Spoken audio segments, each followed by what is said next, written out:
Welcome back to my channel. आज हम जा रहे हैं नोएडा सेक्टर 78 में प्रेजेंट हमारा आज का वेद वन पार्क, जहां हम देखेंगे काफ़ी कुछ। सबसे पहले हम एंटर करते हैं वेद वन पार्क में, जहां हमें दिखाई देता है सबसे पहले एक रोड मैप पूरा के पूरे पार्क का। उसके आगे अगर आप जाएंगे तो आपको मिलेगी ये पूरी पार्किंग जो बिल्कुल फ्री है। इसके आगे थोड़ा आप जाएंगे तो एक नमः का सिंबल नज़र आएगा और कुछ आपको इस तरह के स्ट्रक्चर नज़र आएंगे। थोड़ी आगे बढ़ेंगे तो आपको एक ऋषि मुनि ऐसा लग रहा है कि प्रैक्टिस कर रहे हैं युद्ध की, जो आप बच्चों को सिखाते थे ये युद्ध कैसे किया जाता था।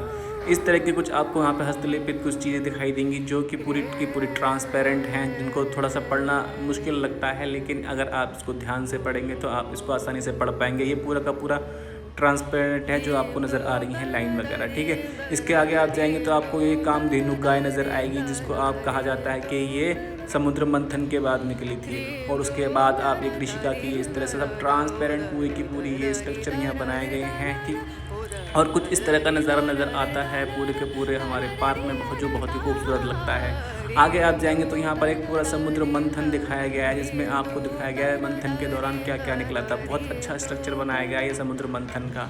उसके आगे आप जाएंगे तो आपको कुछ इस तरह का स्ट्रक्चर नजर आएगा, जहाँ पर आपको जीव को संरक्षित करने की जगह दिखाई गई है। उसके आगे को थोड़ा सा मंदिर नज़र आएगा और कुछ प्लेट के थ्रू ये स्ट्रक्चर बनाया गया है ऋषि मुनि का, जो आपको साइड से पूरा का पूरा नज़र आता है। यहाँ आप देख रहे हैं कि किस तरह से गुरु शिष्य को अपनी शिक्षा दे रहे हैं। सभी बच्चों को लाइनबद्ध करके बैठाया गया है और किस तरह से सभी बच्चे डिसिप्लिन में बैठे हैं और शिक्षा ले रहे हैं। कुछ आगे बढ़ेंगे आप तो यहाँ कुछ इस तरह के ट्रैक देखेंगे जहाँ पर लोग ट्रैकिंग करते हैं। यहाँ पर एक घोड़े का स्ट्रक्चर स्टील का बनाया गया है जो बहुत ही खूबसूरत नज़र आता है। ये कुछ आपको बैठने की जगह यहाँ दिख जाएंगी और कुछ ओपन जिम मिला है जो बहुत ही बड़ा जिम है।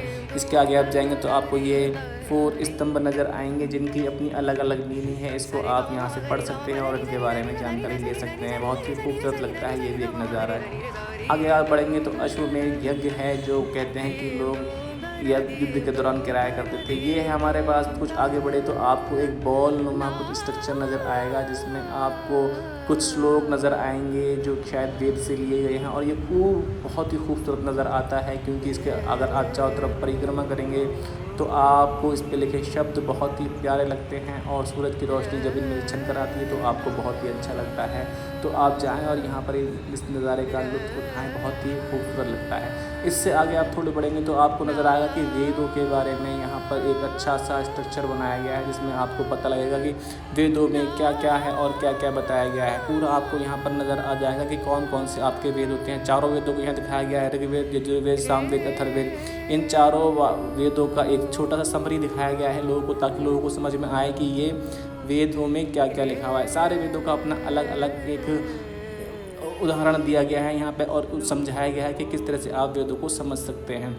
और कुछ आगे आप जब आप बढ़ेंगे तो यहाँ पर एक स्ट्रक्चर इस तरह से गुरु शिष्य का योग दिखाया गया है। इसके आगे आप जाएंगे तो इसमें एक स्ट्रक्चर में एक बच्चा सोता हुआ नज़र दिखाई दे रहा है आपको, जो काफ़ी खूबसूरत नज़र आता है। उसके आगे आप बढ़ेंगे कुछ फाउंटेन के अंदर यहाँ पर एक इस तरह का गुरु का एक शिष्य गुरु का एक आपको स्ट्रक्चर नज़र आएगा जो काफ़ी खूबसूरत नज़र आता है, स्टील का है और रात को ये बहुत ही खूबसूरत नज़र आता है।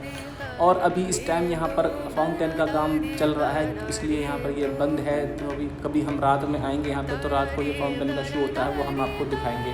तो कुछ आगे जब आप जाएंगे तो यहाँ पर एक शंख दिखाई दिया गया है। शंख के बारे में यहाँ पर कुछ लिखा है, वो आप पढ़ेंगे तो समझ में आ जाएगा।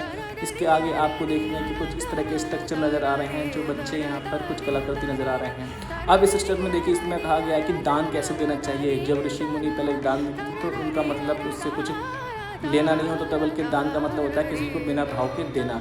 यहाँ पर आप स्ट्रक्चर जो देख रहे हैं, इसमें एक माँ अपने बच्चों को इस तरह से प्यार कर रही है, वो दिखाया गया है यहाँ पर। और दूसरी जब आगे जाएंगे आप तो आपको नज़र आएगा कि योगा का हमारे जीवन में क्या महत्व है। यहाँ पर योग को प्रमोट किया गया है और काफ़ी अच्छी एक इस स्मृति में आपको दिखाया गया है।